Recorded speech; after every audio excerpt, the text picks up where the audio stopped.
Hello and welcome to our penguin feed today. What we have here are Humboldt penguins. In the wild you find these guys off the coast of Chile and Peru. So we have 22 Humboldt penguins. We've got a mixture of males and females. Externally both the males and the females look the same. So to be 100% sure who's a male and who's a female, you'd have to take a DNA sample. So that would either involve taking a feather sample or a blood sample, analysing the DNA, and then you know for sure who's a male and who's a female. As a rough rule, the boys are taller than the girls by an inch to an inch and a half.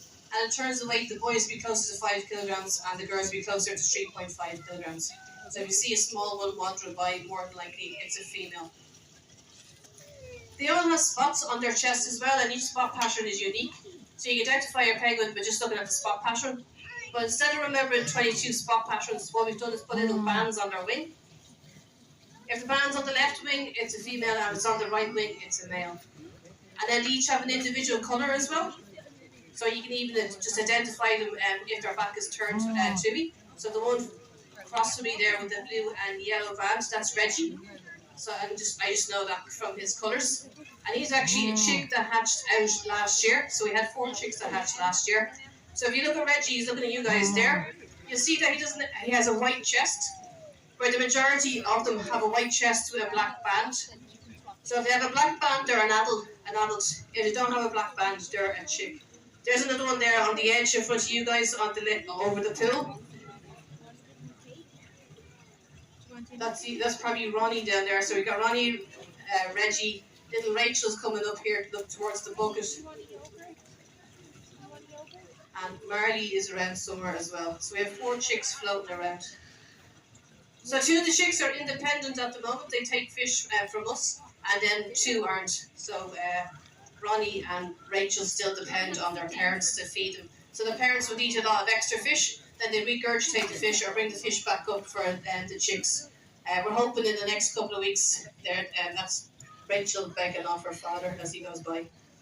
So I think he's had enough at this stage, because the chicks are about 6-7 months old. That slanted rock is where she hangs out, and that's Kelly. So Kelly is 27 years of age now, and she's got a pink band. So Humboldt penguins usually live to about 20 years. In zoo environments, they can live longer.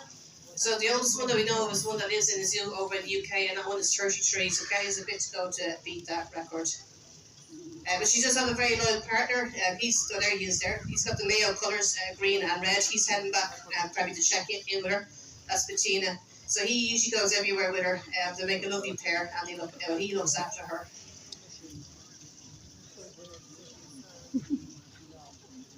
So they all have their own little nest sites, as well as nests built in under the sand dunes here, and nests at the back.